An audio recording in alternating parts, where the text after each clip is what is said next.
बिस्मिल्लाहिर्रहमानिर्रहीम। Second year की students, आज चैप्टर नंबर 18 का एक अहम topic black body radiation discuss करते हैं और डिटेल से लिखते हैं। आपको चाहिए कि हर पॉइंट अपने साथ नोट करते जाएं। Chapter number 18 black body. किसी भी बॉडी पे जो रेडिएशन पड़ता है तो तीन किस्म के इफ़ेक्ट्स उसमें होते हैं। मसलन ये एक बॉडी है, इस पे कुछ रेडिएशन हम गिराते हैं तो कुछ a part of the radiation इसमें हो जाएगा एब्जॉर्ब, और जो बाकी रेडिएशन है उसमें से कुछ जो है आगे ट्रांसमिट हो जाएगा और कुछ जो है वापस उस मीडियम में बाउंस बैक होगा, जिसको हम रिफ्लेक्शन कहते हैं। तो ब्लैक बॉडी उसको कहते हैं जो कि हर किस्म के रेडिएशन को एब्जॉर्ब कर सके। प्रैक्टिकली हम ब्लैक बॉडी को नहीं बना सकते। एक सॉलिड बॉडी को अगर हम लेते हैं, फॉर एग्ज़ाम्पल ये एक सॉलिड बॉडी है और इसमें एक छोटा सा कैविटी रखते हैं। इस कैविटी के अंदर जो रेडिएशन दाखिल होगा तो ये बार बार कोलिजन से, बार बार रिफ्लेक्शन से आखिरकार ये एब्जॉर्ब हो जाएगा। कुछ हद तक हम प्रैक्टिकली ब्लैक बॉडी को बना सकते हैं। 100% हमारे पास ब्लैक बॉडी पॉसिबल नहीं है। तो ये जो ब्लैक बॉडी है, अगर आप इसका टेम्परेचर बढ़ाते जाएं, जिस तरह हर किस्म का रेडिएशन ये एब्जॉर्ब कर सकते हैं, इसी तरह अगर इसका टेम्परेचर हम बढ़ा लें तो टेम्परेचर बढ़ने से इससे जो रेडिएशन वापस खारिज होगा वो भी हर किस्म के वेवलेंथ उसमें शामिल होगा, हर किस्म का रेडिएशन उसमें शामिल होगा।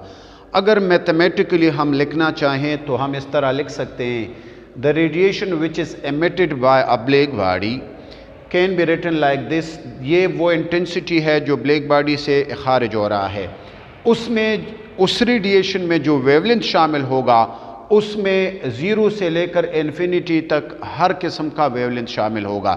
So integral from 0 to infinity lambda I lambda d lambda. इसका मतलब है कि जो पावर है, जो पावर पर यूनिट एरिया है, जिसको हम इंटेंसिटी कहते हैं, वो उसमें 0 से लेकर इन्फिनिटी तक हर किस्म का रेडिएशन उसमें शामिल होगा। इसके अगर देखें हम किसी बॉडी को, मसलन आप आयरन को ले लें, लोहे को लेते हैं, लोहे को पहले आप गर्म करें, आपको रेड नज़र आएगा। रेड नज़र आने का मतलब कि उस वक़्त उससे जो रेडिएशन खारिज हो रहा है उसका वेवलेंथ रेड कलर के बराबर है।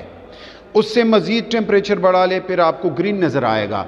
ग्रीन नज़र आने का मतलब कि वो अब उसका वेवलेंथ कम हुआ है, फ्रीक्वेंसी में इजाफा हुआ है, जो रेडिएशन उससे खारिज हो रहा है अब उसकी फ्रीक्वेंसी और वेवलेंथ ये फिर ग्रीन कलर के बराबर है। जितना आप टेम्परेचर बढ़ाते जाएंगे तो उसका कलर में चेंज आएगा। तो इसका मतलब है कि ये जो रेडिएशन है किसी भी बॉडी से जो खारिज हो रहा है ये डिपेंड करते हैं टेम्परेचर पे। टेम्परेचर बढ़ाने से इंटेंसिटी में भी इजाफा होगा और पर यूनिट टाइम जो हमारे पास रेडिएशन खारिज हो रहा है उसकी एनर्जी में भी इजाफा होगा। डियर स्टूडेंट्स, एक तो आप एनर्जी और इंटेंसिटी में फ़र्क रखें। इंटेंसिटी हम कहते हैं पावर पर यूनिट एरिया को, और सिंगल फोटॉन की एनर्जी दोनों में इजाफा होगा। मसलन आप टेम्परेचर बढ़ा रहे हैं, टेम्परेचर बढ़ाने से फ्रीक्वेंसी भी बढ़ेगा, वेवलेंथ कम होगा। वेवलेंथ कम होने से हर फोटॉन का एनर्जी में भी इजाफा होगा और साथ साथ इंटेंसिटी में भी इजाफा होगा। तो अगर हम ग्राफ ड्रा कर ले, प्रैक्टिकली किसी ब्लैक बॉडी के रेडिएशन से हम ग्राफ ड्रा कर ले उसके वेवलेंथ और इंटेंसिटी के दरमियान, तो जितना आप टेम्परेचर बढ़ा रहे, टेम्परेचर बढ़ने से उसमें रेडिएशन के इंटेंसिटी में भी इजाफा होगा।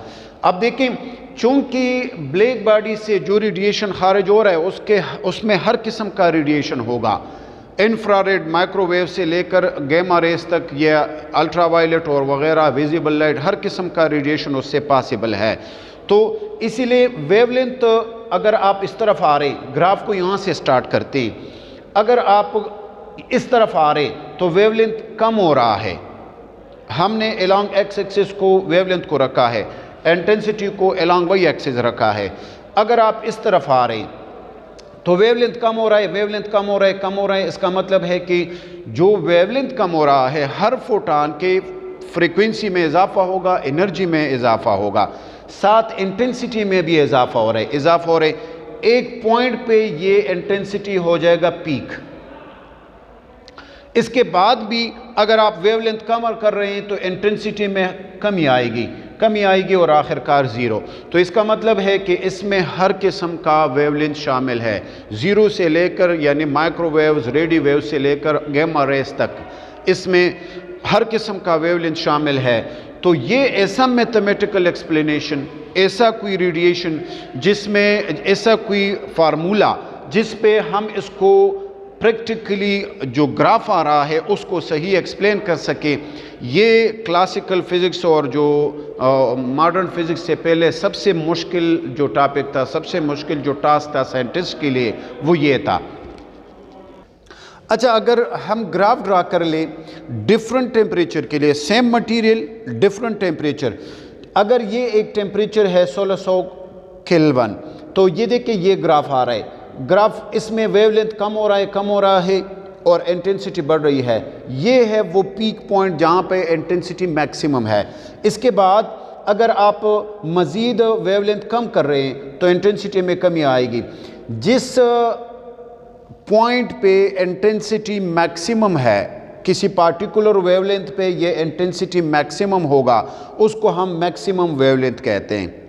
अगर इससे भी टेम्परेचर बढ़ाते हैं, सेम मटेरियल का टेम्परेचर बढ़ाते हैं, मसलन 2400 केल्विन रखते हैं, तो वो पॉइंट जहाँ पे इंटेंसिटी मैक्सिमम है वो शिफ्ट हो रहा है शॉर्टर वेवलेंथ की तरफ। और देखें अगर हमने मज़ीद टेम्परेचर बढ़ाया है, 3200 केल्विन रखते हैं, तो मज़ीद जो इंटेंसिटी है वो बढ़ जाएगा और वेवलेंथ स्मॉलर हो जाएगा। तो इसका मतलब है कि जितना आप टेम्परेचर बढ़ा रहे तो जो पीक है वो उसमें इजाफा हो रहा है। पीक में इजाफा होने का मतलब इंटेंसिटी बढ़ रही है, वेवलेंथ शिफ्ट हो रहा है स्मॉलर वैल्यूज़ की तरफ। अच्छा, ये देखें आम प्रैक्टिकली ये ऑब्ज़र्व किया गया है कि ये जो पीक है यहाँ से लेकर यहाँ तक, ये तकरीबन विजिबल रीजन में आ रहा है।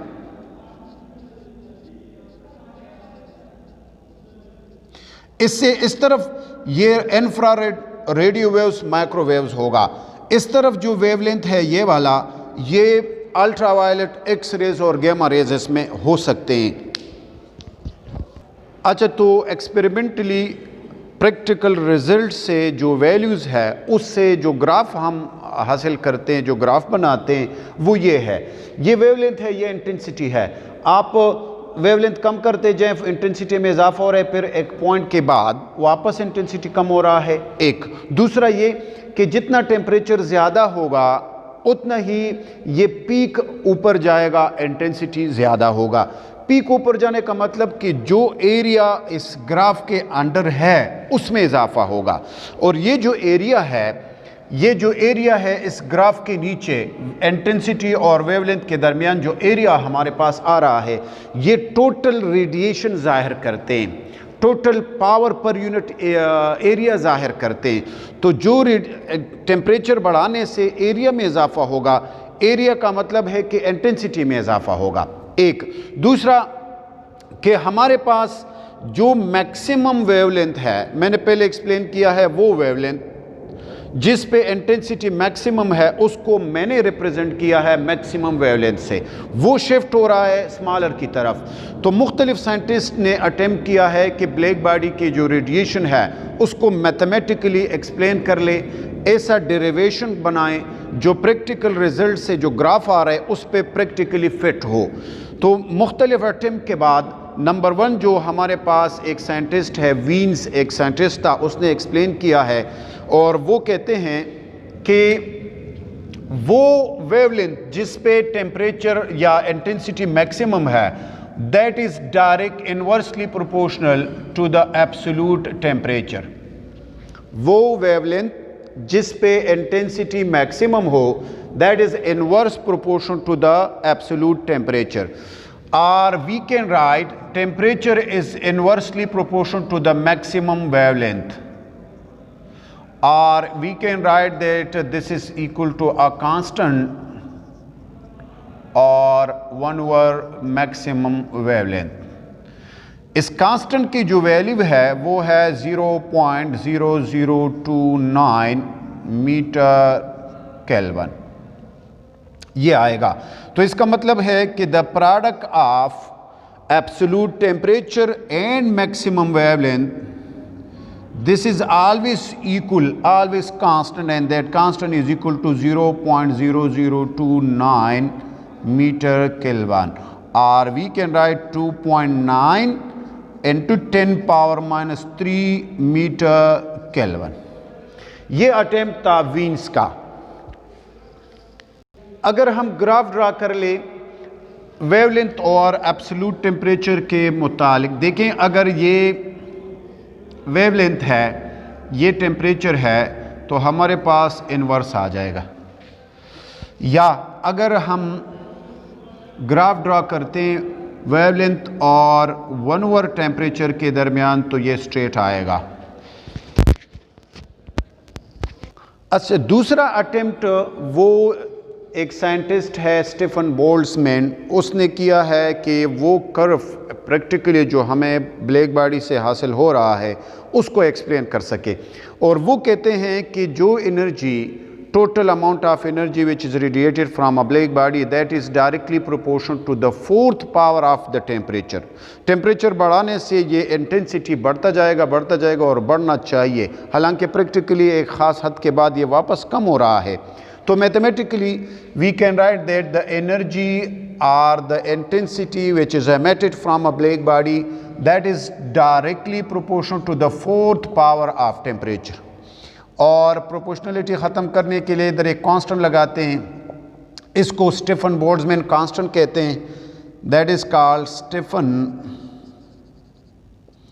Boltzmann constant, and the value of that is equal to 5.67 into 10 power minus 8 watt per meter square Kelvin 4। अच्छा, तीसरा अटेम्प्ट रेलेंस जेन्स का था। रेलेंस जेन्स का जो मैथमेटिकल फार्मूला है वो E is equal to 8 pi CKT divided by lambda 4। C speed of light है, K Boltzmann constant है और T एब्सोल्यूट टेम्परेचर है और ये लैम्डा वेवलेंथ है। अगर आप ग्राफ में देखें, ये एक्सपेरिमेंटल कर्व है, हम इस पे इसको एक्सप्लेन कर चुके हैं कि आप वेवलेंथ बढ़ाने से इंटेंसिटी बढ़ रहा है और एक ख़ास हद के बाद ये इंटेंसिटी वेवलेंथ कम करने से हमारे पास इंटेंसिटी वापस कम हो रहा है। अगर रेलेंस जेन्स के इक्वेशन के मुताबिक हम ग्राफ ड्रा कर ले, तो वो जितना आप वेवलेंथ कम करते जाएं उस ग्राफ के मुताबिक, मैथमेटिकल फार्मूले के मुताबिक, रेलेंस जेन्स एक्सप्लेनेशन के मुताबिक, जितना आप वेवलेंथ कम कर रहे हैं तो इंटेंसिटी में इजाफा होगा और इजाफा होता जाएगा। तो इसका मतलब है कि ये जो ग्राफ है रेलेंस जेन्स का, ये सही और सक्सेसफुली एक्सप्लेन कर सकते हैं इस ग्राफ को लॉन्गर वेवलेंथ पे और लो इंटेंसिटी पे, लेकिन ये फेल हो रहा है to explain this curve at shorter wavelength. इसके मुकाबले में जो वीन्स है वो सही एक्सप्लेन कर सकते हैं इस ग्राफ को शॉर्टर वेवलेंथ पे, but the curve of the Wien's fails to explain at the longer wavelength. ये लॉन्गर वेवलेंथ पे सही एक्सप्लेन कर सकते हैं, वीन्स जो है वो शॉर्टर वेवलेंथ पे सही एक्सप्लेन कर सकते हैं। अच्छा, लास्ट अटेम्प्ट जो सक्सेसफुली वो अटेम्प्ट करते हैं और इसमें वो कामयाब होते हैं, जिस पे उसको नोबेल प्राइज़ भी मिलता है, वो है मैक्स प्लैंक्स, और उसकी थ्योरी को हम क्वांटम थ्योरी कहते हैं। In 1900, Max Planck proposed a formula which satisfies the whole experimental curve. Max Planck का जो फार्मूला है वो फार्मूला ये है, that is equal to 2 pi intensity of the radiation is equal to 2 pi h c square divided by lambda 5 e power h c divided by lambda k T minus 1। इस फार्मूले के मुताबिक अगर आप ग्राफ ड्रा करते हैं तो वो ग्राफ जो प्रैक्टिकल रिजल्ट से, प्रैक्टिकल वैल्यू से जो ग्राफ आ रहा है उस पे बिल्कुल फिट आएगा और सही एक्सप्लेन कर सकते हैं उस ग्राफ को लॉन्गर वेवलेंथ पे भी और शॉर्टर वेवलेंथ पे भी। वो एक्सप्लेन कर सकते हैं कि किस तरह इंटेंसिटी में इजाफा होगा और एक ख़ास पीक वैल्यू के बाद वेवलेंथ कम करने से वो इंटेंसिटी दोबारा किस तरह उसमें कमी आती है। तो उसने एक बोल्ड स्ट्रिप लिया है अच्छा ये इसमें यहाँ पे टर्न है, क्लासिकल ओल्ड फिजिक्स से वो टर्न लेते हैं, एक नए फिजिक्स की तरफ आते हैं जिसको हम क्वांटम फिजिक्स कहते हैं। All the previous theories assume that energy exchange between the radiation and the material of the cavity took place in continuous way. Classical और ओल्ड फिजिक्स के मुताबिक जितना भी एनर्जी एक्सचेंज है सराउंडिंग और बॉडी के दरमियान, किसी रेडिएटर के दरमियान और सराउंडिंग के दरमियान, वो हमेशा कंटिन्यूस तरीके से हो रहा है। किसी लाइट से लाइट खारिज हो रहा है तो ये कंटिन्यूसली खारिज हो रहा है, किसी हीटर से हीट खारिज हो रहा है तो वो कंटिन्यूसली खारिज हो रहा है। तो वो मैक्स प्लैंक ने पूरा आइडिया चेंज किया है और Max Planck made a bold assumption that energy exchange take place in discrete form। Continuous की जगह उसने लिखा है कि ये जो एक्सचेंज ऑफ द एनर्जी है स्पेस के दरमियान और बॉडीज़ के दरमियान, ये हमारे पास हमेशा डिस्क्रीट फॉर्म में है। हर बंडल फॉर्म में हो रहा है। हर बंडल को हम क्वांटा कहते हैं, पैकेट ऑफ एनर्जी कहते हैं। और ये क्वांटा जो है, ये इसका जो एनर्जी है, the energy of each quanta that is directly proportional to the frequency of the radiation. Frequency बढ़ाने से हर पैकेट का, हर बंडल का, हर पैकेट ऑफ एनर्जी का, क्वांटम का हमारे पास एनर्जी में इजाफा होगा। फ्रीक्वेंसी बढ़ाने से एनर्जी में इजाफा होगा, फ्रीक्वेंसी कम करोगे तो हमारे पास एनर्जी कम होगा। प्रोपोर्शनलिटी ख़त्म करने के लिए हम यहाँ पे कांस्टेंट लिखते हैं h। इस h को हम कहते हैं प्लैंक कांस्टेंट और the value of is equal to 6.63 into 10 power -34 joule second. अच्छा, ये जो यहाँ पे एक नया फिजिक्स स्टार्ट होते हैं जिसको क्वांटम फिजिक्स कहते हैं और फिर उस फार्मूले पे, प्लैंक के फार्मूले पे जो ग्राफ हम प्लॉट करते हैं तो वो बिल्कुल एग्जैक्टली उस कर्व के साथ मैच करते हैं जो एक्सपेरिमेंटली हमारे पास हासिल हो रहा है।